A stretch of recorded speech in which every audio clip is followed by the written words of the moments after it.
വെളുത്ത പ്രാവുകളുടെ സന്യാസം കൂട്ടം ഗ്രാമത്തിലെത്തിയിട്ട് കുറേ ദിവസമായി. രാവിലെ സ്നാനം, പിന്നെ ധ്യാനം, പിന്നെ ധാന്യമണികളും പഴവർഗ്ഗങ്ങളും മാത്രം കൂട്ടിയുള്ള ഭക്ഷണം, വീണ്ടും ധ്യാനം. ഏറെ കൗതുകകരമായിരുന്നു അവരുടെ ജീവിത രീതി. ഇതൊക്കെ അടുത്ത മരത്തിലിരുന്ന് ഒരു കാക്ക ശ്രദ്ധിക്കുന്നുണ്ടായിരുന്നു. അവരുടെ ജീവിത രീതി എത്ര സന്തോഷകരമാണ്, അതുപോലെ ഒരു സന്യാസിയായാൽ മതിയായിരുന്നു എന്ന് കാക്കയ്ക്ക് തോന്നി തുടങ്ങി. ആഗ്രഹം അധികമായപ്പോൾ പ്രാവുകളുടെ സന്യാസ ഗുരുവിൻ്റെ അടുത്തെത്തി കാക്ക തൻ്റെ ആഗ്രഹം പറഞ്ഞു. പ്രാവുകളുടെ സന്യാസ ഗുരു ആകട്ടെ കാക്കയെ പരമാവധി നിരുത്സാഹപ്പെടുത്താനായി ശ്രമിച്ചുകൊണ്ടിരുന്നു. അദ്ദേഹം പറഞ്ഞു, ഞങ്ങളുടെ ജീവിത രീതിയല്ല അങ്ങയുടേത്, ഭക്ഷണ രീതിയല്ല അങ്ങയുടേത്, മാത്രമല്ല ഒരു സ്ഥലത്തും ഞങ്ങളങ്ങനെ അധിക നാൾ തുടരാറില്ല, ഒരു സ്ഥലത്തു നിന്നും മറ്റൊരു സ്ഥലത്തേക്ക് മാറിക്കൊണ്ടിരിക്കും. എന്നാൽ ഇതൊക്കെ കാക്കയ്ക്ക് സമ്മതമായിരുന്നു. നിർബന്ധം സഹിക്കുക വയ്യാതെ ആയപ്പോൾ അദ്ദേഹം ഈ കാക്കയെയും പ്രാവുകളുടെ കൂട്ടത്തിൽ സന്യാസിയായി കൂട്ടി. സന്തോഷകരമായ കുറേ ദിവസങ്ങൾ അങ്ങനെ കടന്നുപോയി. ഒരു ദിവസം പ്രാവുകളുടെ സന്യാസ ഗുരു പറഞ്ഞു, നമുക്ക് ഈ സ്ഥലത്ത് നിന്ന് മറ്റൊരു സ്ഥലത്തേക്ക് മാറേണ്ടിയിരിക്കുന്നു. അങ്ങനെ അവർ ഒരുമിച്ച് യാത്ര തുടർന്നു. ഇടയ്ക്ക് ഒരിടത്ത് വിശ്രമിക്കാനായി ഇരുന്നു. അവിടെ സ്നാനം കഴിഞ്ഞ് ധ്യാനിക്കുമ്പോൾ കാക്ക കണ്ണടച്ചങ്ങനെ ഇരിക്കുമ്പോൾ ഒരു രൂക്ഷമായ ഗന്ധം കാക്കയുടെ മൂക്കിലേക്ക് ഇടിച്ചങ്ങനെ കയറി വന്നു. കാക്ക ഞെട്ടി കണ്ണു തുറന്നു. അഴുകിയ മാംസത്തിൻ്റെ തനിക്ക് ഏറെ പരിചിതമായ മണമാണ്. പിന്നെ കാക്കയ്ക്ക് ഒട്ടും സഹിക്കാൻ കഴിഞ്ഞില്ല. താൻ പോലും അറിയാതെ ആ ഗന്ധത്തിൻ്റെ ഉറവിടത്തിലേക്ക് കാക്ക പറന്നുപോയി. ശീലം അത് മാറുക ഏറെ പ്രയാസകരമാണ്. നല്ല ഒരു പുതുവത്സരം ആശംസിച്ചുകൊണ്ട് ഇന്നത്തെ ഞായർ പള്ളിക്കൂടം ആരംഭിക്കുന്നു. എല്ലാ കൂട്ടുകാർക്കും സ്വാഗതം. അവനോട് ചേർന്ന് നടക്കുമ്പോൾ ദൈവം തൻ്റെ കരങ്ങളിൽ നമ്മളെ വഹിച്ച് ഈ ശരീരം തന്നെ പവിത്രീകരിക്കപ്പെട്ട് ജീർണതയ്ക്ക് വിട്ടുകൊടുക്കാതെ സ്വർഗത്തിലേക്ക് സ്വീകരിക്കുന്ന മനോഹരമായ മനുഷ്യൻ്റെ ആത്യന്തികമായ ഭാഗതയാണ്. നമ്മുടെ ശരീരം വളർന്നത് നമ്മൾ കഴിച്ച ഫുഡ് സബ്സ്റ്റൻസസിലുള്ള ന്യൂട്രിയൻസ് നമ്മുടെ ബോഡിയിൽ ബിൽഡപ്പായി നമ്മുടെ ശരീരം വളർന്നു. ദേശാടനക്കാർ വരുന്നുണ്ട്. പക്ഷിപ്പനി റിസ്ക് ഉണ്ട്. കഴിഞ്ഞ പക്ഷിപ്പനിക്കാലത്ത് നമ്മളിൽ ചിലർ ചത്തുവീണത് വലിയ ആശങ്ക ഉണ്ടാക്കിയിരുന്നു. ഇന്ന് തന്നെ ലോഗിൻ ചെയ്യൂ കൂട്ടുകാരെ. കൈ നിറയെ സമ്മാനം നേടൂ. ഞായർ പള്ളിക്കൂടം മെഗാ ക്വിസ് കോമ്പറ്റീഷൻ 2026.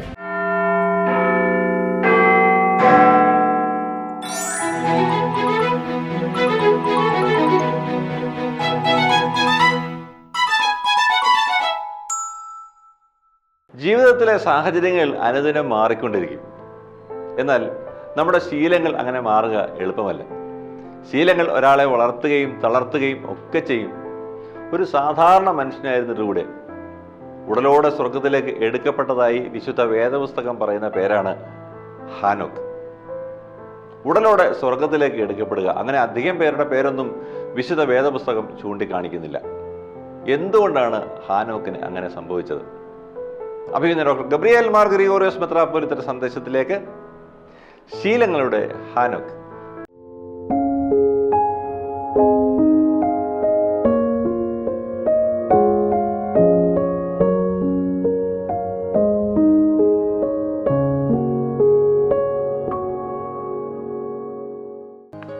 പിതാവിൻ്റെയും പുത്രൻ്റെയും പരിശുദ്ധാത്മാവിൻ്റെയും നാമത്തിൽ തനിക്ക് സ്തുതി. ഞായർ പള്ളിക്കൂടത്തിലെ കുഞ്ഞു കൂട്ടുകാർക്ക് ക്രിസ്തുവേശുവിൽ സ്നേഹവന്ദനം. പ്രിയപ്പെട്ട മക്കളെ, പുതുവത്സരം പിറന്നു കഴിഞ്ഞു. 2026 ജനുവരി മാസം പുലർന്നു കഴിഞ്ഞിരിക്കുന്നു. പുതുവത്സരത്തിന് അങ്ങോട്ടും ഇങ്ങോട്ടും നാം ആശംസകൾ പകർന്നു. പക്ഷെ ഇന്ന് നമുക്ക് ഒരു പുതിയ കഥാപാത്രം, അധികമൊന്നും ആ കഥാപാത്രത്തെ സംബന്ധിച്ച് പറയുന്നില്ല. പറയുന്നതാകട്ടെ വളരെ ശക്തവും അനുകരണീയമായ ഒരു മാതൃകയുള്ള വ്യക്തിത്വത്തിന് ഉടമയെന്നുള്ള ഒരു പ്രത്യേകതയും. ആരാണത്? ഹാനോക്കാണ്. ഹാനോക്ക് എന്ന വാക്കിൻ്റെ അർത്ഥം ഇനീഷ്യേറ്റഡ്, ഡെഡിക്കേറ്റഡ്, കമ്മിറ്റഡ്. അതെന്നെ സ്പർശിച്ചു. ഡിക്ഷണറി നോക്കുമ്പോൾ ഹാനോക്ക് വാസ് ഇനീഷ്യേറ്റഡ് എന്ന് പറഞ്ഞാൽ അതിൻ്റെ അർത്ഥം ദൈവാഭിമുഖമായ ദൈവത്തിങ്കിലേക്ക് ഉപനയിക്കപ്പെട്ടവൻ, ദൈവത്തിങ്കിലേക്ക് മുൻപോട്ട് ആഞ്ഞ് നടന്നടുത്ത് ചെല്ലുന്നവൻ എന്ന് നമുക്ക് ഇച്ചിരി വിടർത്തി പറയാം. അങ്ങനെയുള്ള ആൾ എങ്ങനെയുള്ള സ്വഭാവമായിരിക്കും ഹീസ് ഡെഡിക്കേറ്റഡ്. അവൻ സമർപ്പിതനാണ്. ദൈവത്തിങ്കിലേക്ക് ഉപനയിക്കപ്പെടുന്നവൻ അവൻ സമർപ്പിതനായിരിക്കും. മൂന്നാമത്തെ അർത്ഥം committed, initiated, dedicated and committed. 3 വിശേഷണങ്ങൾ കുഞ്ഞുങ്ങളെ അത് മനസ്സിൽ നമുക്ക് കുറിക്കാം. Are you initiated to the presence of God? ദൈവസന്നിധിയിലേക്ക് നീ നയിക്കപ്പെട്ടവരാണോ, ഉപനയിക്കപ്പെട്ടവനാണോ? അങ്ങനെ ഒരു ജീവിതത്തിനായി നീ സമർപ്പിതനാണോ? ഉപനയിക്കപ്പെട്ട് സമർപ്പിതനായി ദൈവത്തോടൊപ്പം ചേർന്ന് ജീവിക്കുവാൻ അത് മതി എൻ്റെ ജീവിതം എന്ന് തീരുമാനത്തിൽ ഉറച്ച് മുമ്പോട്ട് പോകുന്ന ഒരു കമ്മിറ്റ്മെൻറ്റ് എന്ന് നമ്മൾ പറയുമല്ലോ, അതുണ്ടാവണം മക്കളെ. ആ വാക്കിൻ്റെ അർത്ഥം തന്നെ എത്രയധികം അർത്ഥവത്തായി വരുന്നു നമ്മളുടെ ജീവിതത്തിൽ നിന്ന് പരിശോധിക്കേണ്ടതാണ്. ഈ ഹാനോക്ക് എന്ന പദം, ഈനോക്ക് എന്ന ഇംഗ്ലീഷിൽ വേറൊരു ഉച്ചാരണവും കൂടി അതിനുണ്ട്. അതിൻ്റെ എബ്രായ രൂപത്തിൽ ഹാനോക്ക് എന്ന് തന്നെയാണ്. ആ പദം ഇന്ന് ധാരാളം ആൺകുട്ടികൾക്ക് പേരിനായി ഉപയോഗിക്കുന്നുണ്ടെന്നുള്ളത് സന്തോഷമാണ്.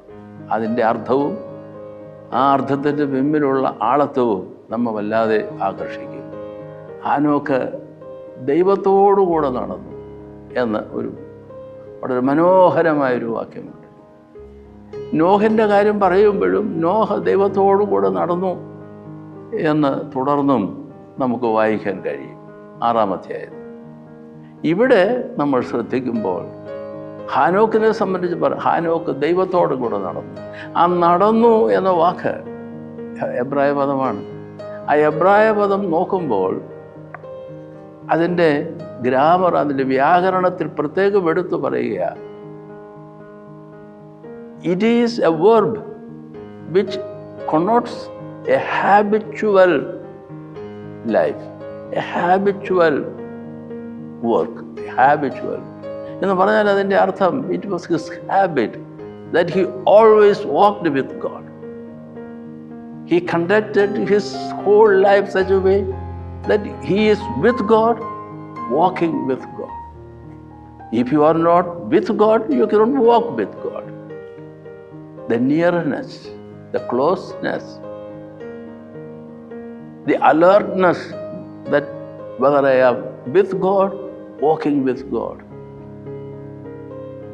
ദൈവത്തോടു കൂടെ നടക്കുക, അതൊരു സവിശേഷമായ ജീവിതത്തിൻ്റെ ഒരു ക്രമമാണ്, ഒരു ജീവിതക്രമമാണത്. അത് നിരന്തരമുണ്ടാകുന്ന ഒരു ജീവിതക്രമമാണ്. അതുകൊണ്ടാണ് ജീവിതക്രമം എന്ന് ഞാൻ പറഞ്ഞത്. ഒരു നിമിഷം ദൈവത്തോട് ചേർന്ന് നിന്നും ഒരു തീരുമാനമെടുത്ത് പിന്നെ അതിൽ നിന്നും ആ തീരുമാനത്തിൽ നിന്നും പിന്മാറി എവേ ഫ്രം ഗോഡ്, ദൈവത്തിൽ നിന്ന് വളരെ അകന്ന്.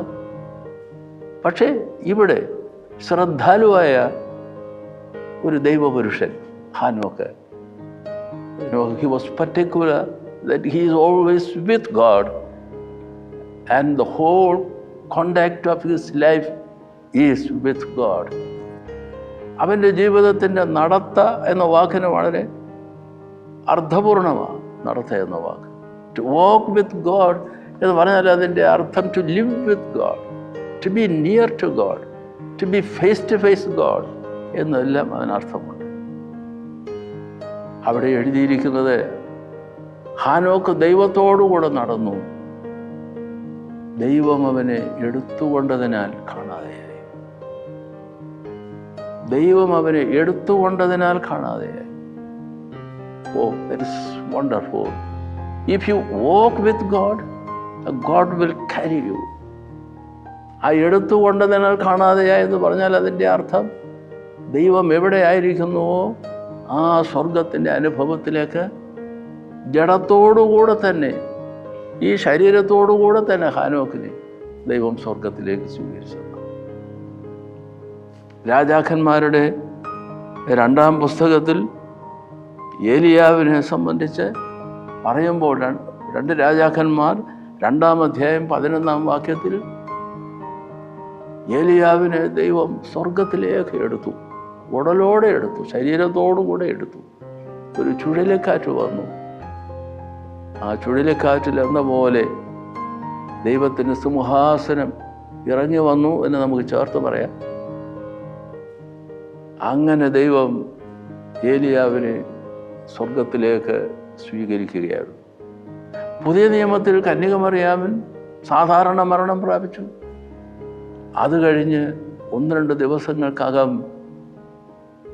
ദൈവത്തിൻ്റെ മാലാഖമാരും അവൻ്റെ പരിശുദ്ധന്മാരും വന്ന് മാതാവിൻ്റെ ശരീരം ജീർണതയ്ക്ക് വിട്ടുകൊടുക്കാതെ സ്വർഗത്തിലേക്ക് സ്വീകരിച്ചു ദൈവം. അങ്ങനെ കാണുന്നുണ്ട്. ഈ 2 ആളുകളുടെ, ഏലിയാവിൻ്റെ അനുഭവം, ദൈവമാതാവായ മർത്തമറിയാം അമ്മയുടെ അനുഭവം, അത് വേദപുസ്തകത്തിൽ രേഖപ്പെടുത്തിയിട്ടില്ലെങ്കിലും മാതാവിൻ്റെ ജീവചരിത്രത്തിൽ കാണാൻ സാധിക്കും. ആ അനുഭവത്തിന് മുന്നോടിയായി ഹാനോക്ക് ദൈവത്തോടുകൂടെ നടന്നു. ദൈവം അതിനെ എടുത്തുകൊണ്ടതിനാൽ കാണാതെയായി. അതൊരു കാര്യം നമ്മൾ പ്രത്യേകം നമ്മളോട് പറയുക. എന്തൊരു ഭാഗ്യാവസ്ഥയാണ്.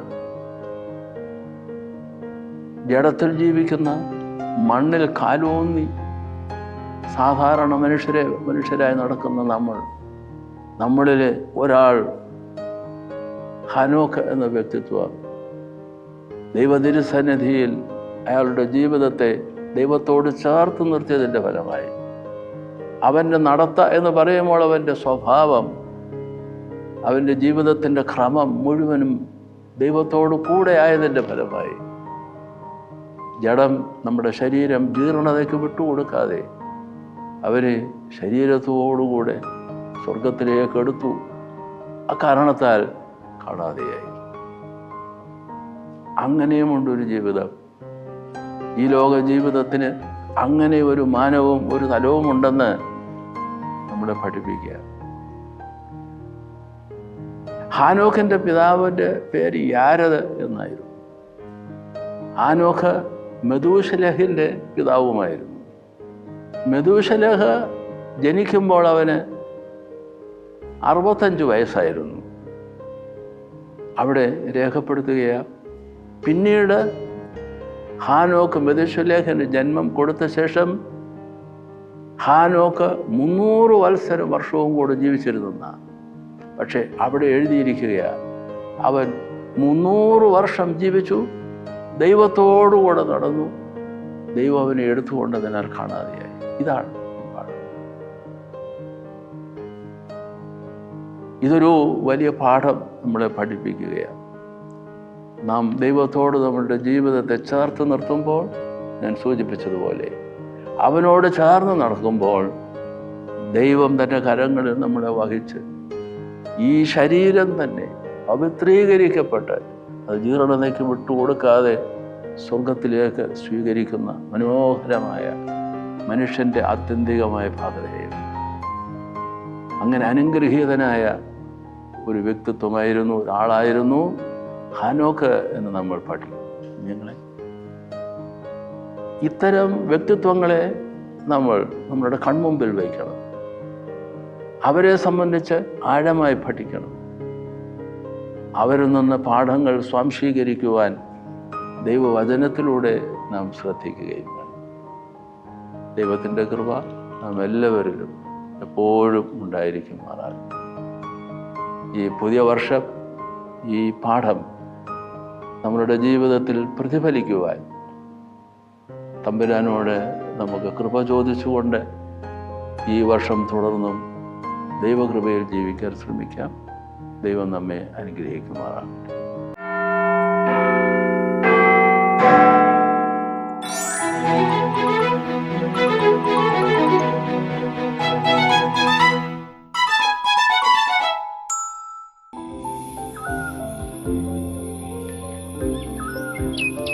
ദേശാടനക്കാർ വരുന്നുണ്ട്. പക്ഷിപ്പനി റിസ്ക് ഉണ്ട്. കഴിഞ്ഞ പക്ഷിപ്പനിക്കാലത്ത് നമ്മളിൽ ചിലർ ചത്തുവീണത് വലിയ ആശങ്കയുണ്ടാക്കിയിരുന്നു. വളർത്തുപക്ഷികളോ അല്ലാത്തതോ രോഗബാധിതരാകുകയോ ചത്തുവീഴുകയോ ചെയ്താൽ ആരോഗ്യ പ്രവർത്തകരെയും പ്രദേശത്തെ മൃഗാശുപത്രി ജീവനക്കാരെയും അറിയിക്കുക. അറിഞ്ഞോ, ബസ് സ്റ്റാൻഡിൽ കറങ്ങുന്ന നായ ഓടിച്ചിട്ട് 3-4 പേരെ കടിച്ചെന്ന്. പേവിഷബാധയാവുമോ? സ്വതവേ സൗഹൃദ സ്വഭാവമുള്ള നായ പെട്ടെന്ന് അക്രമകാരിയാകുക, പ്രകോപനമൊന്നുമില്ലാതെ ആക്രമിക്കുക, ഉമിനീരൊലിപ്പിച്ചും വായ നുരഞ്ഞു പതഞ്ഞും കാണുക, അസ്വാഭാവികമായി കുരയ്ക്കുക, മുരളുക തുടങ്ങിയവ ശ്രദ്ധയിൽപ്പെട്ടാൽ ആരോഗ്യ പ്രവർത്തകരെ അറിയിക്കുക. ഇത്തരത്തിൽ പക്ഷിമൃഗാദികളുമായോ ജലസ്രോതസ്സുകളുമായോ ബന്ധപ്പെട്ട് മനുഷ്യരിലേക്ക് രോഗബാധയ്ക്ക് സാധ്യതയുള്ള സംഭവങ്ങൾ ശ്രദ്ധയിൽപ്പെട്ടാൽ അത് ആരോഗ്യ പ്രവർത്തകരെ അറിയിക്കുന്നതിൽ നമുക്ക് ഓരോരുത്തർക്കും ഉത്തരവാദിത്തമുണ്ട്.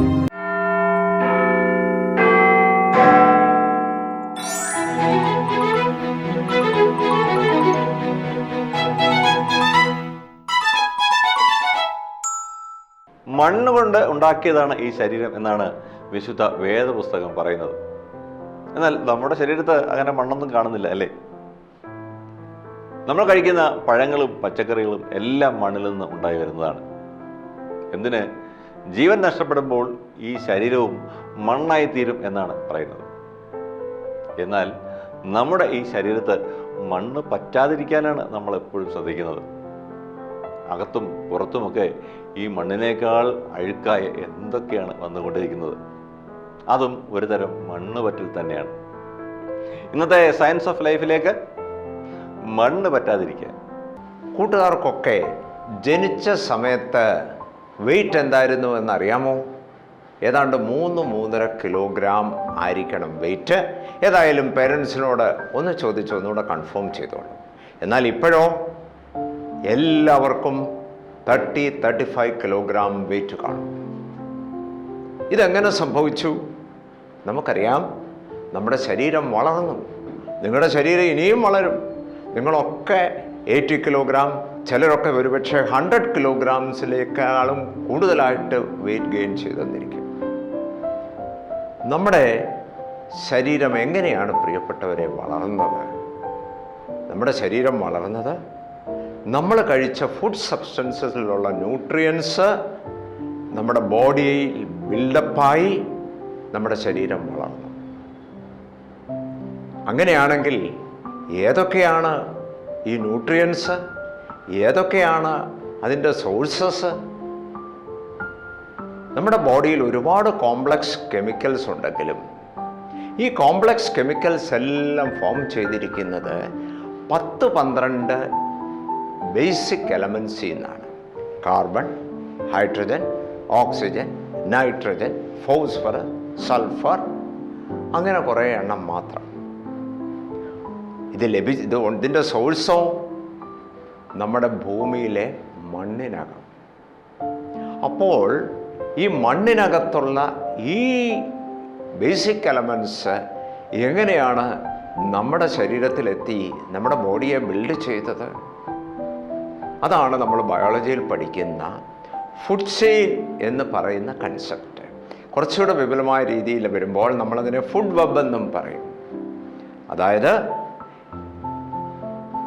ഭൂമിയിലെ ഈ ബേസിക് എലമെൻസിനെ പ്ലാന്റ്സ് അബ്സോർബ് ചെയ്ത് ഫോട്ടോസിന്തസിസ് വഴി അത് ഫുഡ് സബ്സ്റ്റൻസസ് ആക്കി മാറ്റും. അങ്ങനെ പ്ലാന്റ്സിൽ നിന്ന് ലഭിക്കുന്ന അരിയും ഗോതമ്പും പച്ചക്കറികളും ഒക്കെ ആനിമൽസ് കഴിക്കുമ്പോൾ അത് ആനിമൽസിൻ്റെ ബോഡിയിലെ പാർട്ടായിട്ട് മാറും. മനുഷ്യനാകട്ടെ ഈ അരിയും ഗോതമ്പും പച്ചക്കറികളും മാത്രമല്ല ആനിമൽസിനെയും കഴിക്കുന്നത് കൊണ്ട് 2 സോഴ്സിൽ നിന്നും മനുഷ്യൻ്റെ ശരീരത്തിലേക്ക് ഈ ന്യൂട്രിയൻസ് എത്തിച്ചേരും. എന്നിട്ട് നമ്മുടെ ശരീരത്തിൻ്റെ ലൈഫ് ഫോഴ്സ് ഇതിനെ നമ്മുടെ ബോഡിയുടെ ടിഷ്യൂസും സെൽസുമാക്കി തീർത്ത് ഇങ്ങനെയാണ് നമ്മൾ വളരുന്നത്. ചുരുക്കി പറഞ്ഞാൽ നമ്മളീ കാണുന്ന മനോഹരമായ ബോഡി ഫോം ചെയ്തിരിക്കുന്നത് ബേസിക്കലി ഭൂമിയിലുള്ള മണ്ണിനകത്തെ എലമെൻസ് കൊണ്ടാണ്. പിന്നീട് എന്ത് സംഭവിക്കും? നമ്മൾ മരിച്ചു കഴിയുമ്പോൾ ഈ ബോഡി ഡീകമ്പോസ് ചെയ്ത് ഈ എലമെൻസ് എല്ലാം വീണ്ടും ഭൂമിയിലേക്ക് തിരിച്ചെത്തും. അതായത് മനുഷ്യൻ ഭൂമിയിലെ മണ്ണിൽ നിന്ന് ഫോം ചെയ്തു. ഭൂമിയിലെ മണ്ണിലേക്ക് വീണ്ടും ഡീകമ്പോസ് ചെയ്ത എലമെൻസിനെ അങ്ങ് തിരിച്ചു കൊടുക്കും. ലോകത്തിലെ ഒരു അത്ഭുത പ്രതിഭാസമാണ് പ്രിയപ്പെട്ടവരെ ഇത്. എന്തൊക്കെയാണ് നമുക്കിതിൽ നിന്ന് ലഭിക്കുന്ന സ്പിരിച്വൽ ഇൻസൈറ്റ്സ് എന്ന് നോക്കാം. ഒന്നാമത്തെ insight, the book of Genesis chapter 2 verse 7. അവിടെ പറയുന്നു, ദൈവമായ കർത്താവ് ഭൂമിയിലെ മണ്ണുകൊണ്ട് മനുഷ്യനെ സൃഷ്ടിച്ചു. നമ്മളിത് കേൾക്കുമ്പോൾ പലപ്പോഴും ചിന്തിക്കാറുള്ളത് ആദമിനെ സൃഷ്ടിച്ച കഥയാണ് പറയുന്നതെന്നാണ്. പക്ഷെ നമ്മൾ കേട്ടു, ആദമിനെ മാത്രമല്ല സകല മനുഷ്യരെയും ജീവജാലങ്ങളെയും ഈ മണ്ണുകൊണ്ടാണ് സൃഷ്ടിച്ചിരിക്കുന്നത്. രണ്ടാമത്, ഇതിനകത്തെ ഡിവൈൻ പ്രോസസ്സാണ് ഏറ്റവും അത്ഭുതകരം. കാരണം ഒരേ ഫുഡ് സബ്സ്റ്റൻസ് പല ആനിമൽസാണ് കഴിക്കുന്നതെങ്കിൽ പലയിനം ബോഡീസാണ് ഫോം ചെയ്യുന്നത്. നമ്മൾ കഴിക്കുന്ന ഫുഡ് നമ്മുടെ ശരീരത്തിൽ അത് മനുഷ്യൻ്റെ ബോഡിയായി മാറും.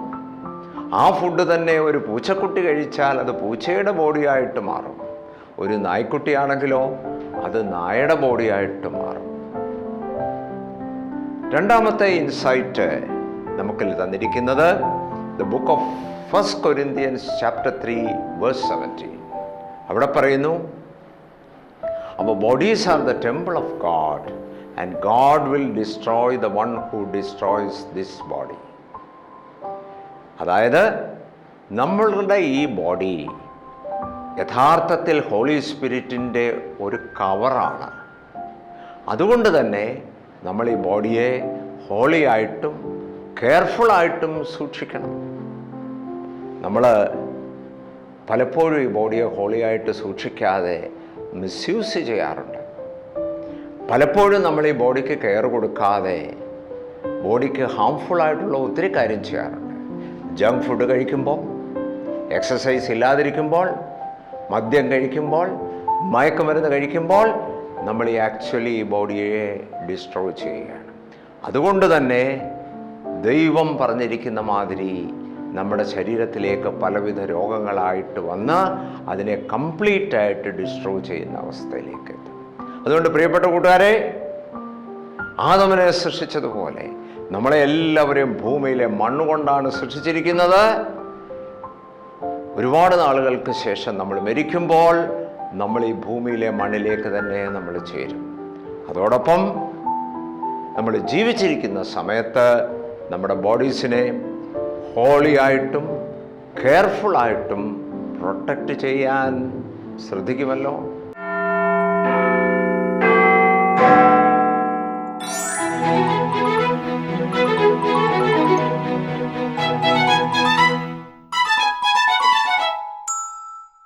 Mega kiss 2026. പ്രിയമുള്ള കൂട്ടുകാരെ, എല്ലാ കൂട്ടുകാരും ഞായർ പള്ളിക്കൂടത്തിൻ്റെ 300ാം എപ്പിസോഡ് ആഘോഷത്തോടനുബന്ധിച്ചുള്ള മെഗാ കിസിൽ പേര് രജിസ്റ്റർ ചെയ്തു എന്ന് കരുതട്ടെ. ഇതുവരെ രജിസ്റ്റർ ചെയ്യാത്തവർക്കായി ഒരിക്കൽ കൂടെ വിശദാംശങ്ങൾ. കൂട്ടുകാരെ, ഞായർ പള്ളിക്കൂടം 300ാം എപ്പിസോഡ് സെലിബ്രേഷന്റെ ഭാഗമായി കൂട്ടുകാർക്കായി ക്വിസ് മത്സരം നടത്തുന്നു. 25,000 രൂപയുടെ സമ്മാനങ്ങളാണ് നിങ്ങളെ കാത്തിരിക്കുന്നത്. 10 വയസ്സ് മുതൽ 15 വയസ്സ് വരെ പ്രായമുള്ള കൂട്ടുകാർക്ക് പങ്കെടുക്കാം. ആദ്യഘട്ട മത്സരം മൊബൈൽ ആപ്പ് വഴിയും ഫൈനൽ റൗണ്ട് മത്സരം 2026 ഫെബ്രുവരിയിൽ തിരുവനന്തപുരത്തുമായിരിക്കും സംഘടിപ്പിക്കുക. താല്പര്യമുള്ളവർക്ക് ഇതോടൊപ്പമുള്ള ലിങ്ക് ക്ലിക്ക് ചെയ്താൽ പേര് രജിസ്റ്റർ ചെയ്യാം. മാതാമറിയം ആശ്രമത്തിന്റെ ശാന്തി ഹെൽപ്പ് ലൈനിൽ വിളിച്ചാൽ വിശദാംശങ്ങളും ലഭിക്കും. ഇന്ന് തന്നെ ലോഗിൻ ചെയ്യ കൂട്ടുകാരെ, കൈ നിറയെ സമ്മാനം നേടൂ. ഞായർ പള്ളിക്കൂടം മെഗാ ക്വിസ് കോമ്പറ്റീഷൻ 2026. എല്ലാ കൂട്ടുകാരും ഇന്ന് തന്നെ പേര് രജിസ്റ്റർ ചെയ്യുക. ഇതിന്റെ ഫസ്റ്റ് കമന്റിൽ അതിന്റെ ലിങ്ക് ഉണ്ട്. ഇനി ഇന്നത്തെ ക്വസ്റ്റ്യൻ ടൈം. ക്വസ്റ്റ്യൻ ടൈമിൽ ഇന്ന് ആദ്യം കഴിഞ്ഞ ആഴ്ചത്തെ ചോദ്യം, അതിന്റെ ഉത്തരം. വിശുദ്ധിയുടെ മെരിക്കൂട്ടം അത് ആരെക്കുറിച്ചുള്ള പുസ്തകമാണ്? കുര്യാക്കോസ് മാർ ഗ്രിഗോറിയോസ് അഥവാ പാമ്പാടി തിരുമേനിയെ കുറിച്ചുള്ള പുസ്തകം.